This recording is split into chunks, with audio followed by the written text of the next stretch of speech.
Hi, this is Odys Podcast, episode number 3. I'm your host, Vladimir Gillian, as usual. This time we talked to Shawna Newman, who is an SEO expert, website builder, blogger, the founder of skipblast.com. If you haven't checked it out yet, you should do it. And we've talked about all things niche site building, SEO, Google updates, and all the different things. You should definitely listen and check it out. Support us by subscribing to our YouTube channel if you're watching us on YouTube, or subscribe to our podcast on your favorite streaming platform.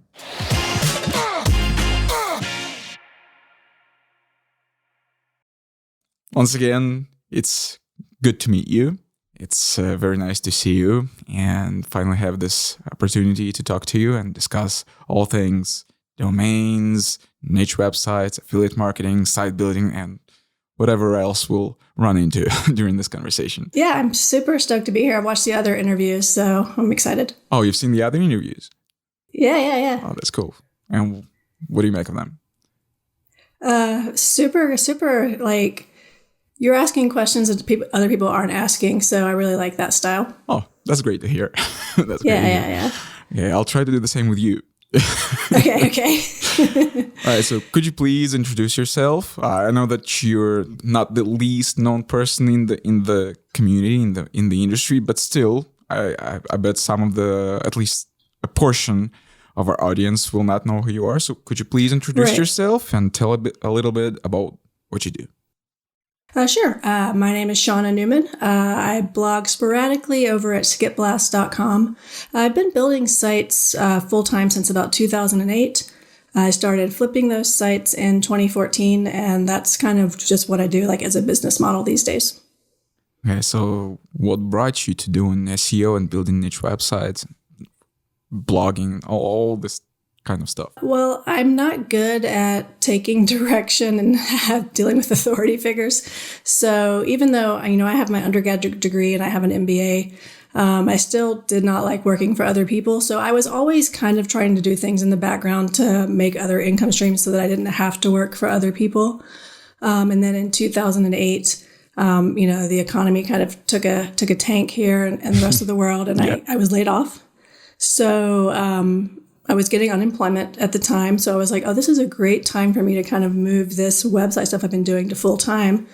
So I was like, okay, I'm going to make a go of it. Mm-hmm. And like a week later, I'd made like $500 in a single day. And I was like, I'm doing this forever. So that was how it started. That was a good start. Yeah. Why didn't you settle with simply optimizing websites for search engines or in a company or on a freelance basis and just went full-on building sites? I still wanted to be the person who was in control and not have to like answer to anyone else. I also at the beginning there did a little freelance writing on the side because my undergrad is in English. Mm-hmm. But even then, you're working for other people, and they have, we'll say, we won't call it attitudes. We'll say difficult personalities sometimes. So that's kind of why I wanted to do my own thing.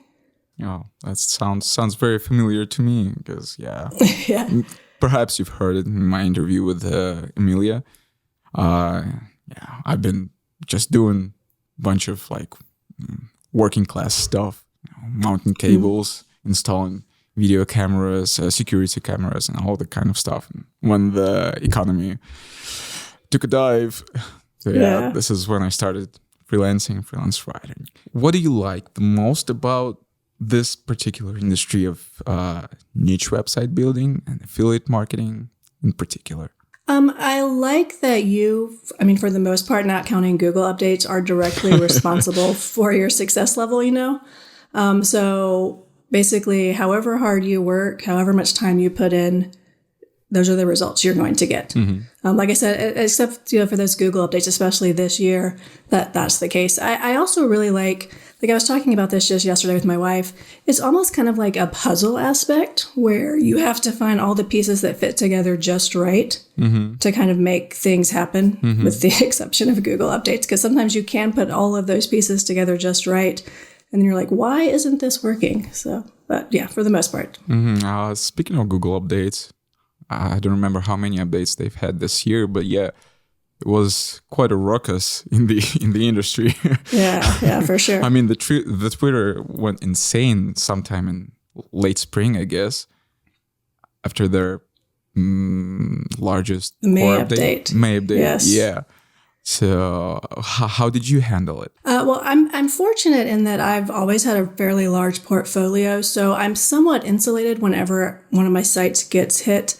And I've also been fortunate that I haven't been hit that much over time. Mm-hmm. However, this year is actually the exception to that. In May, I had 3 sites hit, including my oldest and largest site. So it was an 8-year site, almost 1,000 posts, and it was just, decimated like overnight. Things that had been number 1 for years were not even in the top 100. So It was like, kind of like, what is happening here? And typically with updates, I find that within about 10 days, there's a correction period. Mm-hmm. So I didn't do anything for the sites that got hit. One of them came back on its own. The other 2 did not.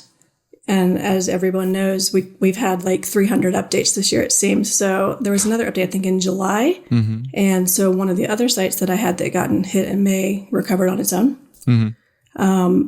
But that biggest site with all of those posts, all that history, all kinds of great quality links, it did not recover at all. It actually got hit a few more times throughout the year. So finally in September, I was like, okay, this domain is clearly Google doesn't like it for some reason. And the thing with these updates is you never know if you're just collateral damage, mm-hmm. like something they didn't really intend to do, or if you were directly targeted by something in the algorithm. So for me, whenever I get hit by an update, I just basically kind of go through a list. Okay, well, let's see if this works and this, or if this works or this works. And what I've been doing with that hit site is moving the content to new domains. I've tried both age domains from you guys and just some fresh domains. And what I'm noticing with that site that got hit is the content is fine. It's ranking fine on these new domains and these age domains. The old domain is clearly burned for some reason, which, who knows why. Mm-hmm. But like, that's the thing with these updates. You never really know what's going on because they're not transparent. And I don't even know if they actually know what they've done half the time. Mm-hmm. So it just went down. Yeah. You mentioned that you have quite a large portfolio of websites. Yes. Can you at least approximately say how many niches are you working with right now? Well, I have somewhere around 30 sites right now, possibly more because that one site that I've broken up into 7 different websites because it was so large. Uh-huh. I don't really have much overlap among those. So I'm in everything mm-hmm. from VPNs to running to board games to fitness. I mean, I'm in a little bit of everything. So everywhere, anything, all at once. Exactly. Yeah, exactly. Okay, so it doesn't bother you that you have to switch from one niche to another niche once in a while or on a regular basis? No. I tried these days to build sites on topics that I'm at least interested in learning about. Mm-hmm. Like I have a pickleball website. I don't play pickleball. I don't really want to play pickleball, but it's like the fastest growing sport in America mm-hmm. right now. And so like that interests me just learning about that for that reason. So are all of them affiliate websites? Or are you are some of them the websites that you're managing and building just, I don't know, for fun, for peace of mind? Yeah, I do have a few that I kind of build for fun. I'm building those slower because they're the ones where basically I'm doing everything myself. I'm not outsourcing anything. They're things where I intend to have like long-term holds and things where I can see them transitioning into like a real world business type of situation, mm-hmm. kind of as an extension. Then I have sites that are pure affiliate. I have sites that are pure display ads. I have sites that are hybrids. I have some sites where I have like courses that I sell or just like mm-hmm. Info products, like ebooks, things like that. Mm-hmm. So I try to basically have my hand in many cookie jars, I guess. Yeah. Your Skip Blast blog, your website is like mm-hmm. a hub for everything that you do. Right. Generally. One of the big advantages for you seems to be not just doing SEO and everything by yourself, but in particular your degree in English and mm-hmm. That you write everything by yourself. I mean, and you write ebooks and you do courses. How do you manage to do all of this? Is you one person? Well, yeah, I'm fortunate that my wife is a writer, so she writes mostly books, but she also does like screenplays and plays and stuff. So she needs a lot of quiet time, which leaves me with a lot of quiet time myself. So basically, I'm fortunate in that I kind of have like forced time where I'm by myself, in front of my computer. And I also know that, I don't want to spend my free time when she's available, not with her, for instance. So I have to maximize the work time that I have. So I also like to travel a lot. So I'm always thinking, well, the more I sit down and get the work done, the more money I make. So then the more travel I can do. So that's kind of what motivates me. Are you taking your job with you on your travel trips? Sometimes. This summer I spent 6 weeks, mostly in the UK for the Women's Euro tournament. And I took my computer. I had very good intentions to get work done. I got absolutely nothing done, though. So. Yeah. Well, this is what happens on your holidays, Yeah, exactly. Yeah. Well, you've been doing this for quite a while now. This makes it like 14 years. Yeah, 14 years. Yeah. And what's your biggest takeaway from dealing with search engines when they throw tantrums, except for just leaving the sites be and let them recover? Yeah, I mean, if you know you're doing everything right, then often the best course of action is to just wait, which is why I waited when my biggest site got hit. But even with that site, I know that I've done everything right. That's why I was like, this content has to be fine. That's why I'm going to try moving it to the other domains, which is working. So I think basically, you can't freak out when you get hit, especially if you know you're doing everything right. Now, if you've been doing some shady stuff, then maybe you should be freaking out a little bit. Shouldn't surprise you. But yeah. But for the most part, whenever I've gotten hit in the past, I just keep doing what I'm doing because I know that I'm doing what I'm supposed to be doing. So then eventually I feel like the algorithm will catch up back with me because I'm in the lane I'm supposed to be in. So it's not that hard for you to adapt to changes. Right. And that's something that's actually very important in this industry is you have to always be ready to pivot, not only when Google changes something, but when, programs like Amazon say change their commission rate. So yeah, you have to be able to adapt to change pretty well.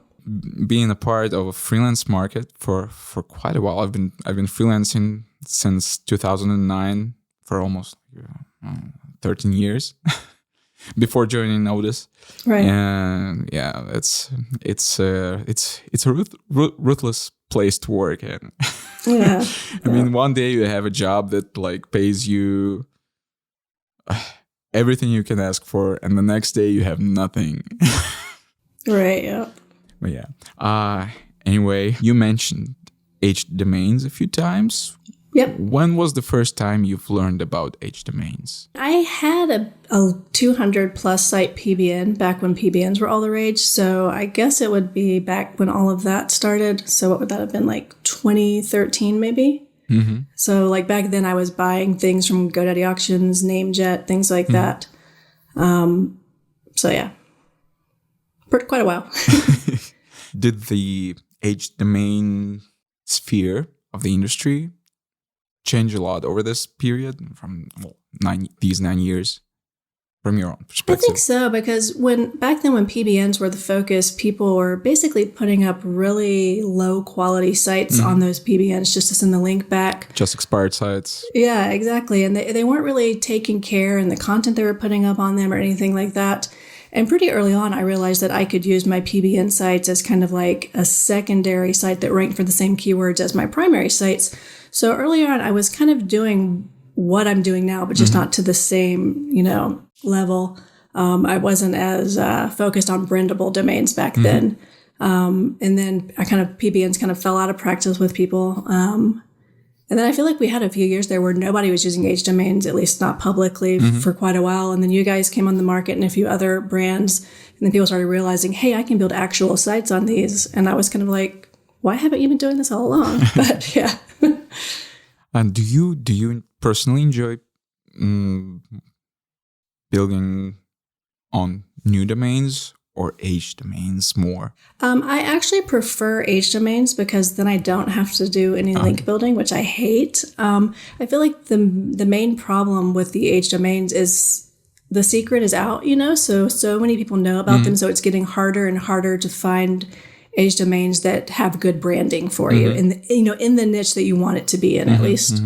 Speaking of the niche and in this particular area, is it hard to find the domain that meets your needs in terms of the niche you want to work in? I think it is in certain niches. My Project Tartarus case study that I've been doing for over 2 years now, featuring a domain from you guys, I think I waited like over a year because I knew exactly what niche I wanted to go into and the type of content I wanted to build. And so I was like just regularly checking your marketplace.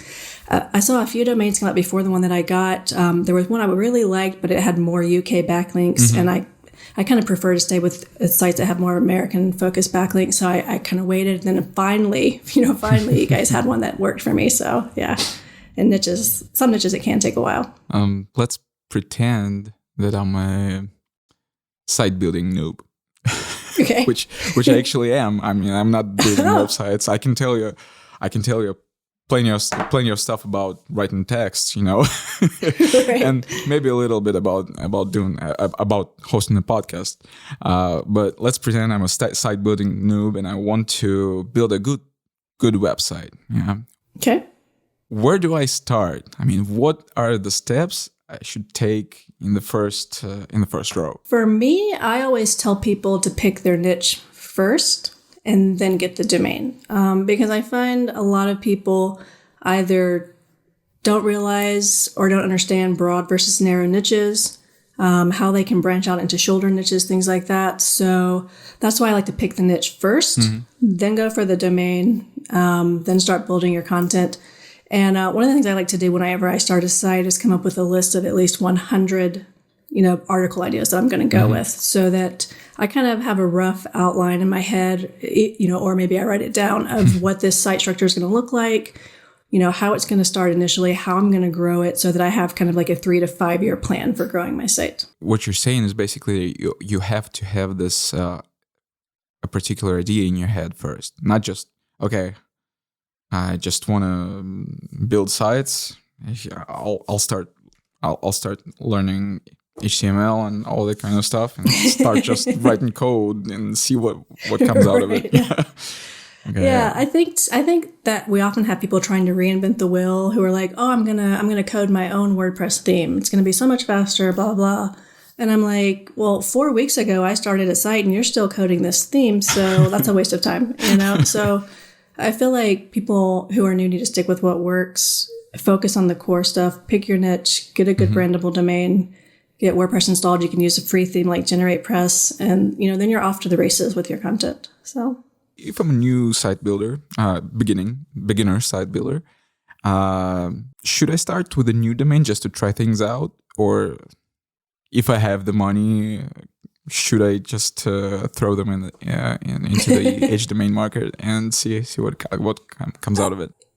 Yeah, I think if people are completely new, I typically advise them to go with a fresh domain if they don't know what they're doing, because I would hate for someone, to drop $2,000, $3,000 on an H domain and then just kind of torch it and without realizing what they're doing.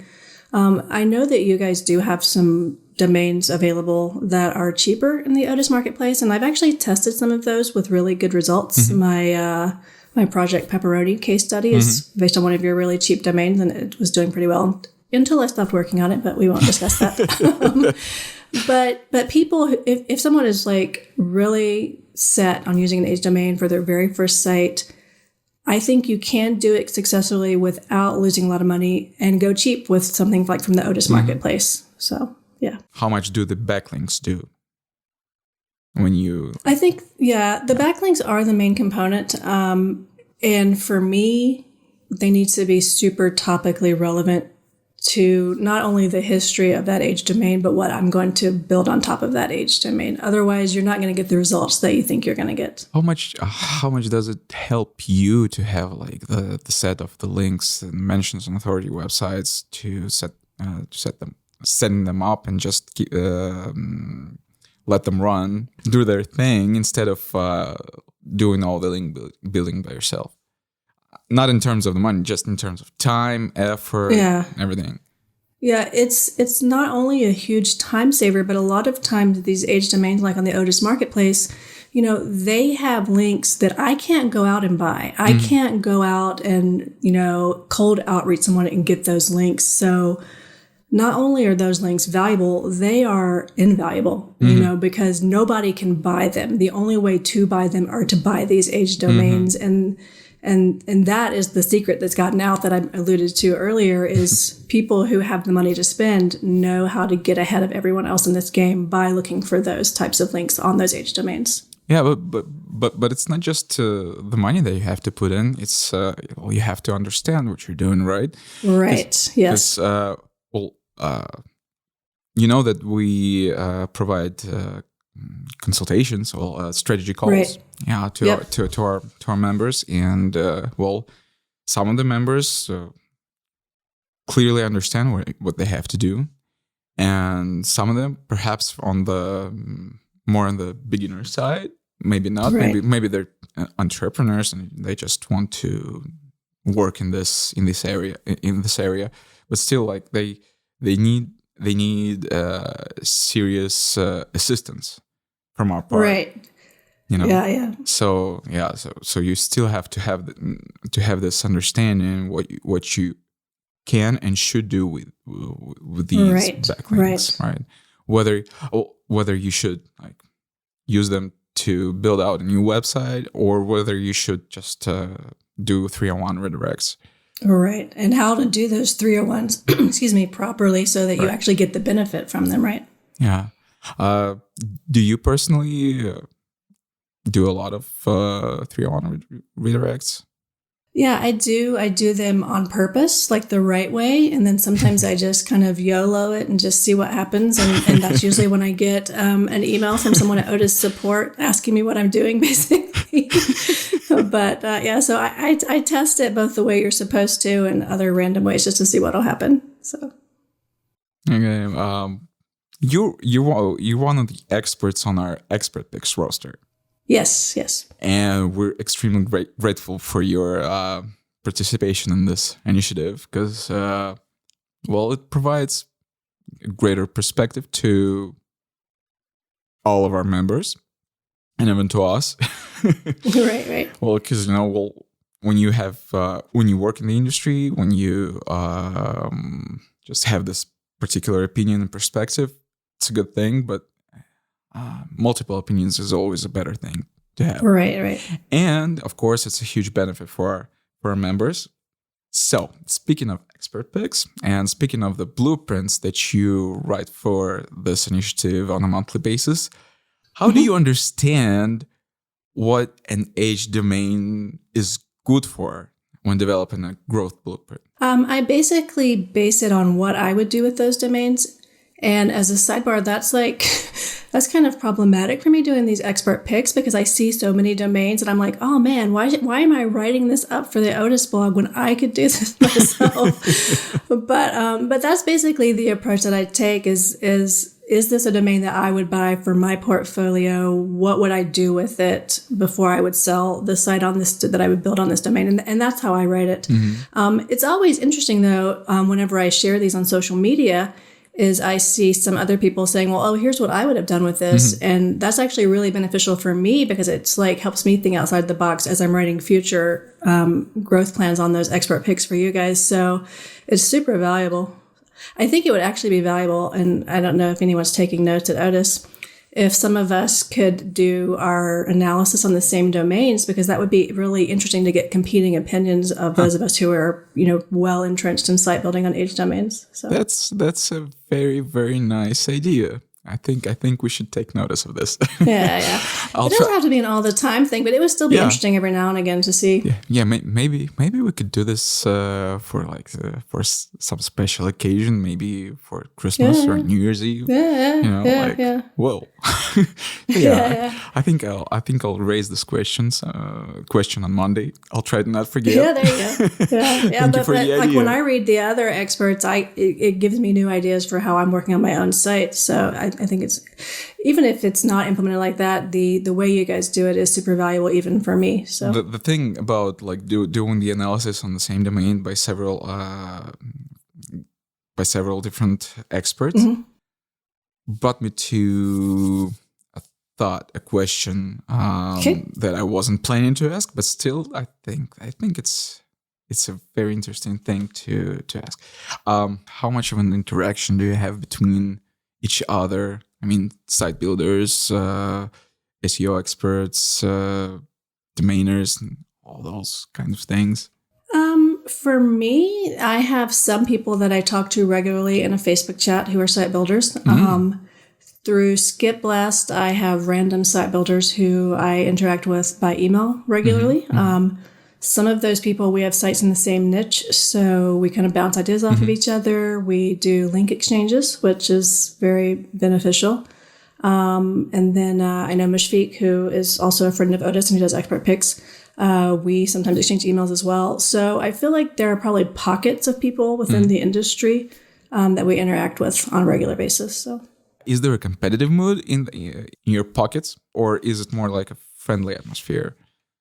I would say for the most part, it is friendly. I do have one person, I think it was last year, who basically knew some of my sites and kind of ripped one of them off on their own. So that can happen from time to time. You really learn who you can and cannot trust, right? For the most part, though, I think everyone realizes, there's plenty of keywords. There's 10 spots on page 1. I was actually just talking this week with someone who's actually a student of mine, and we have sites in the same niche.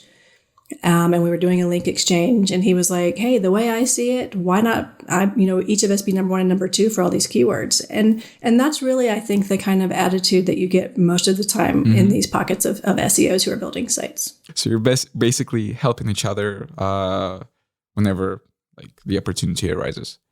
Right. Yeah. Like with this particular student, we've been sharing, I've been testing specific topic clusters on my site, and he's tested others. And then we share the results so that we know what type of content each of us should focus on to have the most success together. This really sounds really like something you'd really want to have in any niche or sphere of, right. Like mutual help and support. Yeah, mutual support. Yes. Speaking of competition, if you compare performing link building on fresh domains to using H domain backlinks, in what cases one or the other is a competitive advantage? I think it's going to be H domains simply because you can get away with more. So if I'm kind of trying something kind of like, I don't want to say shady because I don't really do shady link building, but we'll just say not above board on a fresh domain, I'm more likely to get 0 traction compared to doing it on an H domain. So, am I wrong to say that it's basically easier and healthier in most cases, I guess, to just if you understand what you're doing, if you have the experience in this area, to just invest in domains that have a history that weren't used for spam or any shady stuff, instead of just doing buying a new domain, registering a new domain and doing everything from scratch. Yes. I mean, unless you like waiting a long time, right? I mean, why not shortcut the time it takes to get the same results and possibly better results by using an H domain? And when I sell sites, so that means I need 12 months of history of earnings. I don't want to be waiting an additional 12 months for a site to actually rank. So that's the benefit of H domains for me, and I think most people. Yes, speaking of website flipping, what is the moment that you understand that the site is ripe for flipping? It is ideal if you're on an upward trend with your traffic and your earnings, because that's going to make it most attractive for buyers. For me, I try to get to either a specific time period of working on the site or a specific dollar amount to flip it. Just because I like to rotate sites out of my portfolio and not hold on to anything too long. So what I like to see is maybe about $2,000 to $3,000 in monthly earnings for me. Don't you feel like you're letting your baby go away when you're flipping a website?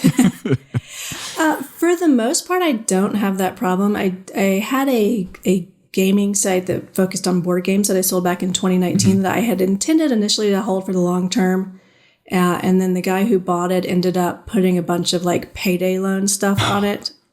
And I'm like, oh, this was such a great brand and you just killed it. So that's like really the only time I felt like that. Do you have like any particularly favorite niches and brands maybe that you've been working on and maybe flipped, maybe not, maybe you still have them, but that you really, really, really enjoy working in or have enjoyed?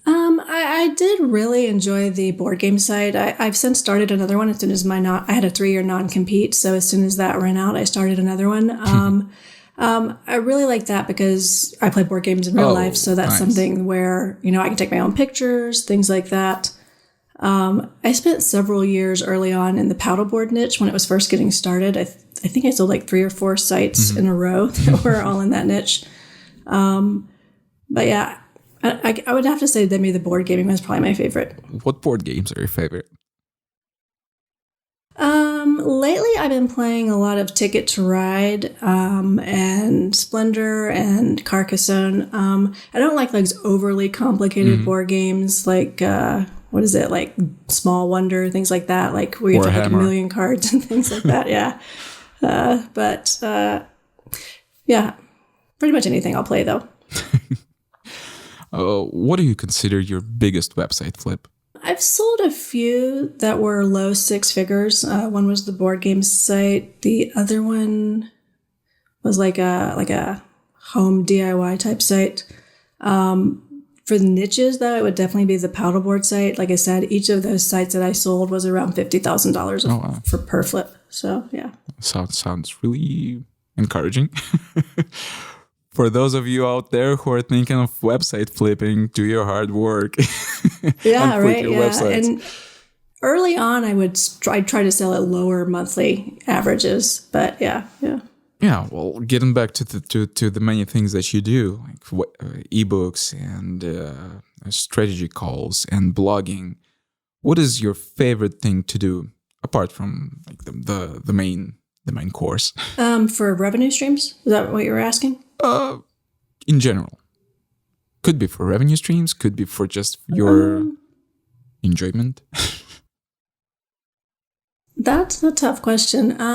I do really like creating the info products for the sites, both because you obviously earn more of the lion's share of the profit than using an affiliate program and things like that. Things like that, though, are also nice because you do them once and they're done, and then they bring in the money forever. I have some ebooks I've created for sites, probably 10 years ago that are still bringing in money every month. Oh, and I worked on them only once, so that kind of stuff is really nice. Do you enjoy writing ebooks? It depends on the topic. But those are the topics that you choose on your own, right? Yeah. But for some of the older sites that I've had to do them for, they were like, I didn't initially start out building sites on topics that I was passionate about or that I was even interested in. I was chasing dollars basically, which I don't advise. These days though, I would say yes. Well, everyone has to start somewhere. So that's right. It all starts with chasing a dollar for regular Joes. Yeah, there you go. Okay. Yeah. Apart from all the SEO niche site nonsense, what do you do in your free time? Okay, you play board games.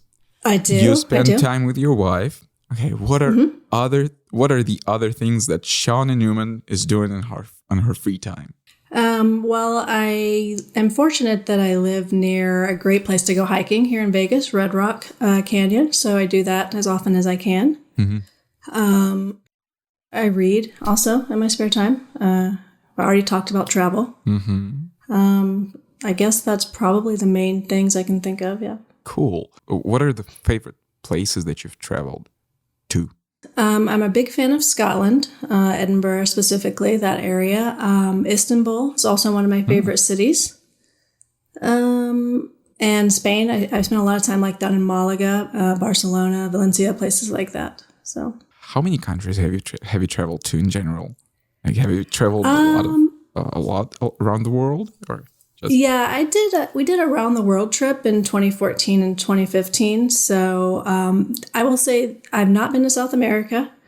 I've not been to Africa, and I've not been as many places in Southeast Asia as I'd like. But, we've been all over Europe, obviously all over the US, Canada, Australia. I've not been to New Zealand yet, but that's definitely on the list as well. So. And are you doing niche sites on traveling? You should. Yeah. When I did that round the world trip was actually when I started the first paddleboard site. And by the time we got back to the US was when I sold the first one. So, yeah. So it was an advantageous trip for you. Yeah, exactly. Yeah. You also mentioned that you read a lot. Mm-hmm. And since you've listened to our other interviews, you know what I'm going to ask you about. What is your favorite book? For fiction, it's probably like Water for Chocolate. And for nonfiction, it'll be actually a book I read last year called 4,000 Weeks, Time Management for Mortals, which I highly recommend 4,000 to everyone. Weeks. So. By who? I don't remember the guy's name. Okay, 4,000 Weeks. I gotta check it out. Time Management for Mortals. It's kind of like a different way of looking at the time we are allotted while we are alive and how we should spend it. And since you're recommending it, it means it helps you. Yeah, I did find it very inspiring. However, I feel like ever since I've not had a traditional day job, I've kind of been living my life in a way, to maximize the time that we are allotted. But it still is a very inspiring book. Okay. And the fiction book was Honey for Chocolate? Like Water for Chocolate. Like Water for Chocolate. What do you like about it? Why is it your favorite fiction book? I haven't heard about it. You never read it? No. It's unlike any book I've ever read before because a story is told and it's kind of interspersed through family recipes. Mm-hmm. And like in one section, the woman is crying while she's cooking. So that therefore makes the food both sad. When people eat it, they're sad and salty from the tears. So it's just a really magical book. So it's probably not for everyone, but I really liked it. Who wrote it? Her name is Laura, and I don't know how to say the last name. It's like Esquivel or something like that. She's Spanish, so it's ESQ something. Yeah, perhaps Esquivel, I guess. Yeah. Well, sounds very, very, very interesting, and sounds like something like magical realism. Well, from what what you described, well, definitely interesting to me.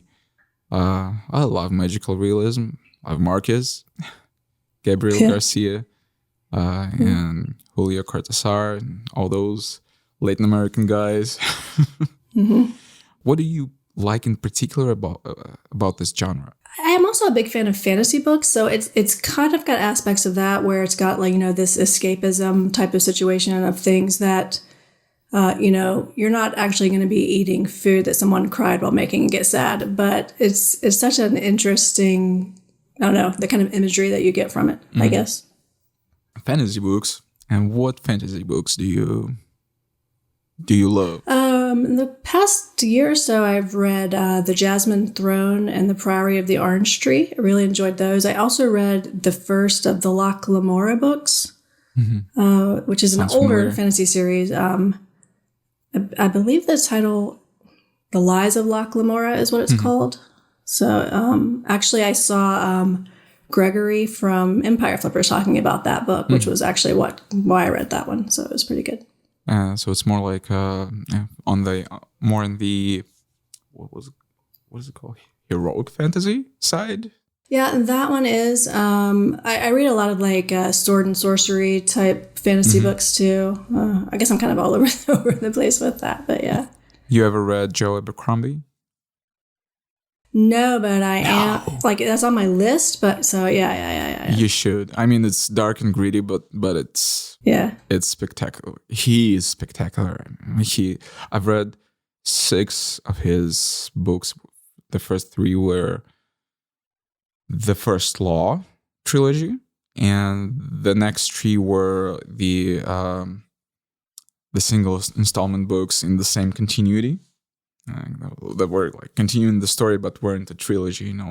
3 separate stories, and it's great. It's great to to follow the way he's exploring things like, humanity and mercy and heroism through these dark things, through treachery, through war, which is through war that doesn't have anything heroic in it. It's just blood and mud and everything that you get in in a war. Right. We're approaching the end of our conversation, and I would like to ask you, what would your advice be for those who seek to build content website as a business?